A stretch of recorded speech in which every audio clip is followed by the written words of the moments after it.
I'm in my late 30s now, but there are certain things that don't fade with time. They sit in the back of your mind, waiting for a quiet moment to creep back in.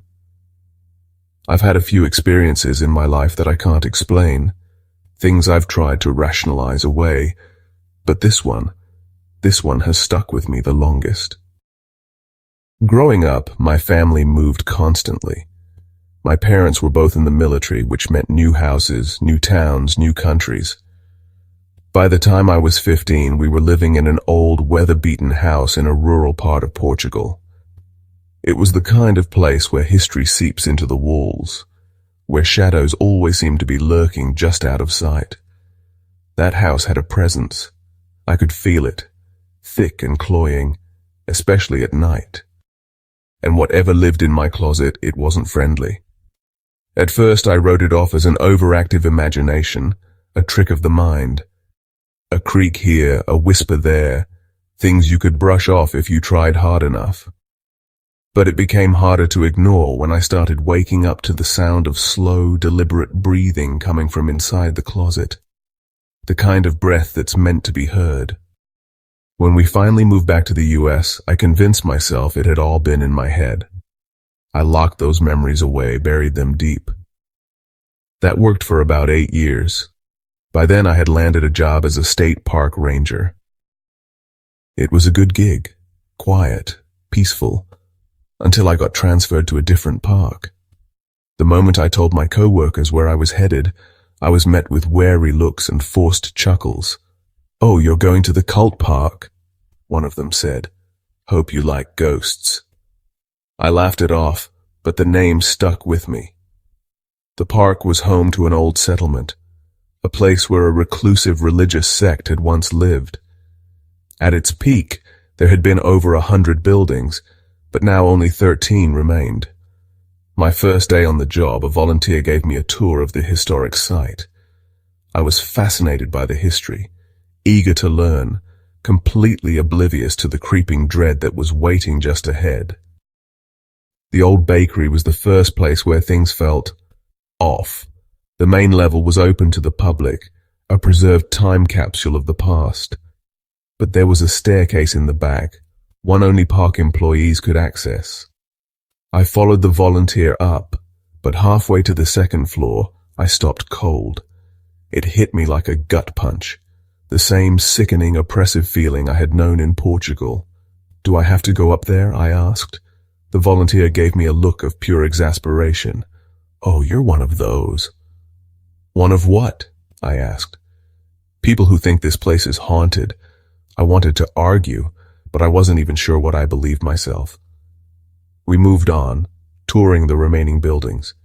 In every single one, I felt that same sensation, that creeping unease, the feeling of being watched. Still, I pushed it aside, convinced it was just my nerves. 2 weeks later, I was on early morning field duty. My job was to unlock and disarm the historic buildings before the park opened. I had done it a few times by then, and while the bakery still made my skin crawl, I managed. But that morning, something changed. I was unlocking the founder's home, the house that had once belonged to the leader of the sect.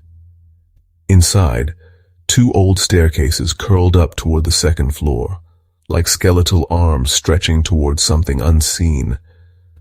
Beneath one of them was a storage closet, where the security system was housed. I stepped inside, the alarm blaring in my ears. I had exactly 1 minute to disarm it before the cops were called. My hands fumbled with the key ring as I walked toward the closet. And then, I looked up. There was a man standing in the doorway. No, not a man. A shadow. A human-shaped void, darker than the dimly lit room, featureless and unmoving. My lungs clenched. My body refused to move, trapped in some primal paralysis. It lasted maybe 2 seconds, no more. Then it moved. It ran up the right staircase, impossibly fast, disappearing into the darkness above. I dropped the keys. I don't remember screaming, but I know I ran. I hit the porch, gasping for breath, my heart pounding so hard I thought it might burst. But then reality set in. I hadn't disarmed the alarm. If I didn't, the cops would show up, and I'd have to explain why I abandoned my post. I forced myself back inside, keeping my eyes locked on the floor, refusing to look at the stairs. I shut off the alarm, grabbed my keys, and bolted back to the ranger station. My coworker barely looked up when I walked in. He just smirked and said, "You saw something, didn't you?" I didn't answer right away, just stared at him, my face still drained of color. He nodded knowingly. "I figured you would." It happens to everyone eventually. He had been working there for nearly 20 years. He told me later that he hadn't wanted to influence me, that he wanted me to come to my own conclusions. But he had stories, many stories, and I wasn't the only ranger who had seen something they couldn't explain. I stayed at that park for 5 more years, and I saw things I still struggle to understand. Maybe I'll share more of them someday. But for now, just know this. Some places don't want to be forgotten. And some things never really leave. Do you believe in ghosts? The question seems harmless until it isn't. It's not really about spectral figures lurking in the dark or whispers slithering through empty hallways. It's about the thin places in reality, the ones where the world frays at the edges and something else seeps through. Some say ghosts are just echoes, memories of souls too broken, too tormented to move on. And this is one of those stories. I work in an old, sprawling building, half showroom, half storage facility. By day, it's a hive of activity, footsteps echoing off concrete floors, voices bouncing between steel shelves. But at night, it's something else entirely. The place settles into an eerie quiet, a silence so deep it seems to stretch, to breathe. We use walkie-talkies to stay connected, but on slow nights like this one, they stay eerily silent for hours at a time. Normally, I'm in the inventory office, a cramped little room tucked away in the back. A coworker, Daniel, was manning the sales floor, dealing with the occasional late customer. The rest of the staff were scattered in their own offices, killing time in whatever way they could. The faint hum of machinery droned somewhere in the distance, a lifeline of sound in the otherwise cavernous emptiness. It was the kind of night that lulled you into a false sense of security, tricked you into thinking the world had shrunk to just this place, just this moment. I might have even dozed off in my chair if things had gone differently. But then I heard it, a sound so sharp, so visceral, it cut through the silence like a blade, a scream. It came from right outside my office door. Every ounce of calm I'd built up was shattered in an instant. My muscles tensed, my pulse hammered in my throat. For a long, breathless second, I couldn't move. The rational part of my brain scrambled for an explanation. Maybe Daniel was in trouble. Maybe someone had gotten hurt. Instinct overrode hesitation, and I lunged for the door, yanking it open, half expecting to see something terrible waiting on the other side. But there was nothing. The hallway stretched before me, empty and dark. The air felt heavier, charged with something unseen, and that scream, it still lingered in my ears, embedded in my bones. A memory that wasn't mine. A story drifted through my mind, something I'd dismissed as workplace folklore when I first started here.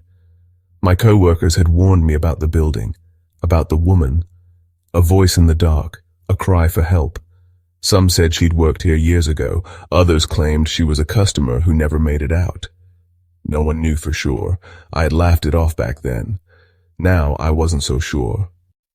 A chill slithered down my spine as my walkie crackled to life. Did anyone else hear that? It was Daniel. His voice was thin, stretched tight with fear. One by one, the others chimed in, voices laced with something raw. We had all heard it, clear as day. No interference, no distortion. Just her.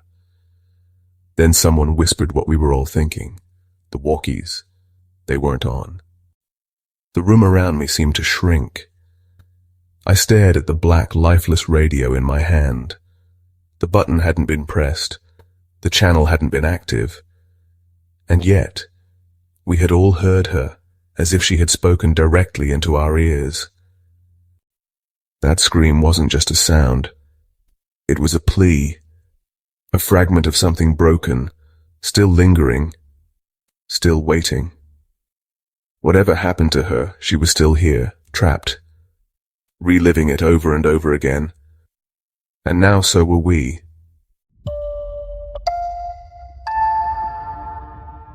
I grew up in a house that had secrets, not the kind you whisper about at family dinners, but the kind that seep into your bones and settle there, cold and unwelcome.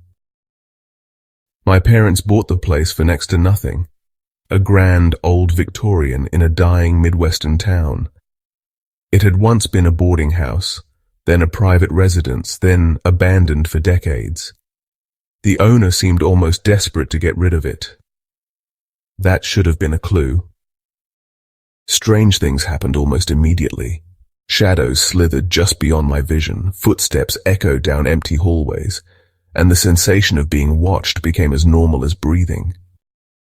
The worst was the basement. Even in the dead of summer, the air down there was frigid.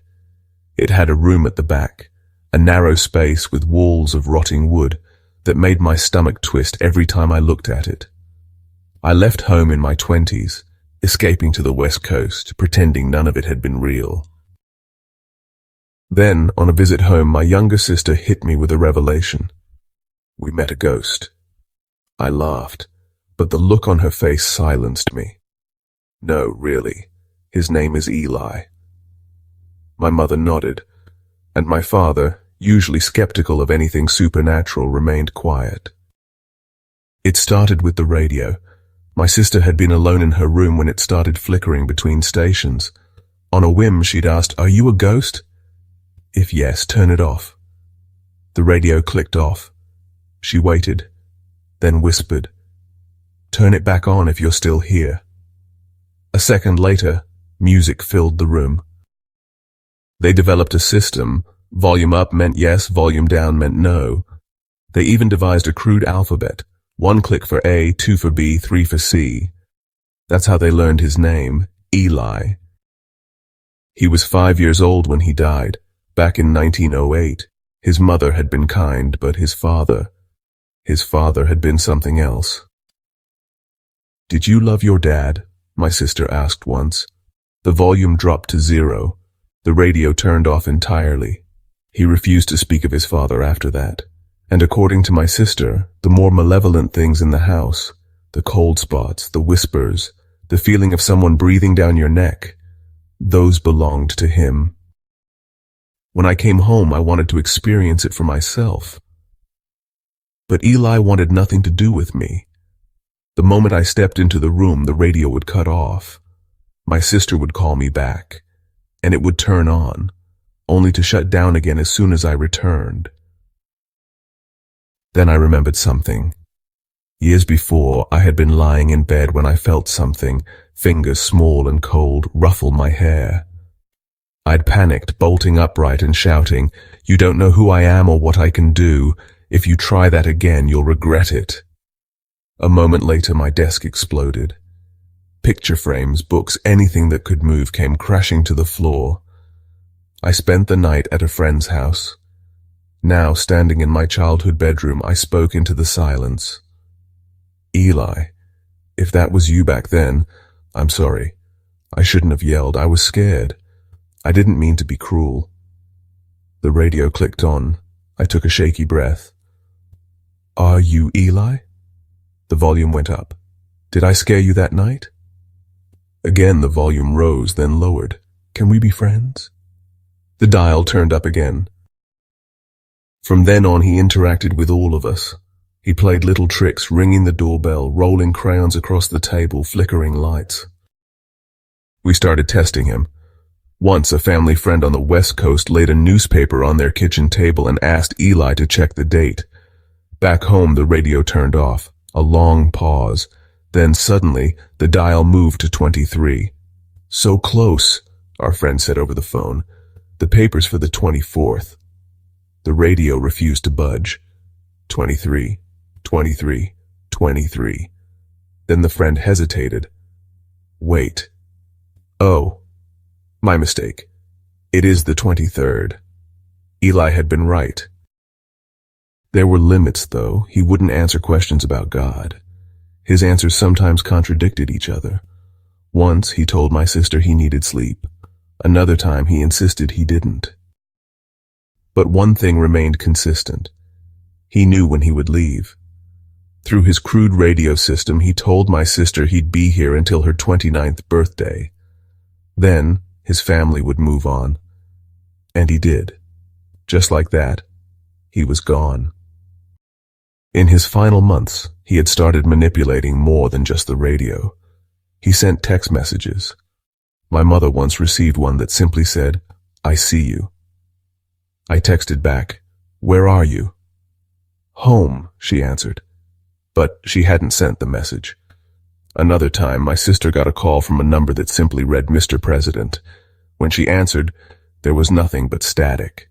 The radio later confirmed it was Eli goofing around. We still have the radio. It hasn't turned on in years. My sister is in her 30s now. My parents still live in that house. And the dark presence, the thing that was Eli's father, has been silent since Eli left. Some people will say it's all a trick, that we were being manipulated, that Eli wasn't who he claimed to be. Maybe. Maybe not. All I know is, I met a ghost once, and for a while he was just a boy who wanted to play.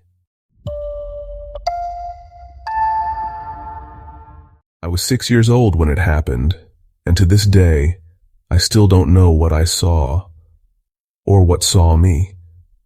My parents had tucked me into bed like they always did. Our house sat deep in the countryside, far from the hum of cars or the glow of street lights. Nights out there weren't just quiet. They were suffocatingly still, the kind of quiet that made your own heartbeat sound deafening. I was lying on my back staring at the ceiling, letting sleep take its time, when I heard it. A slow, deliberate scratching beneath my bed. It started soft, barely a whisper against the wood, but it grew louder. Long nails raking the floor in steady, unhurried strokes. My body went cold, my breath caught somewhere between my chest and throat.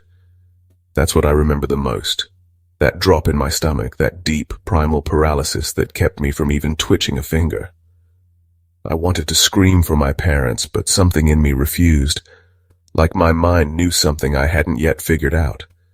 Then, the mattress shifted, and from the darkness beneath my bed, something moved. My father. He crawled out from the shadows, slow and careful, his broad shoulders unfolding as he stood.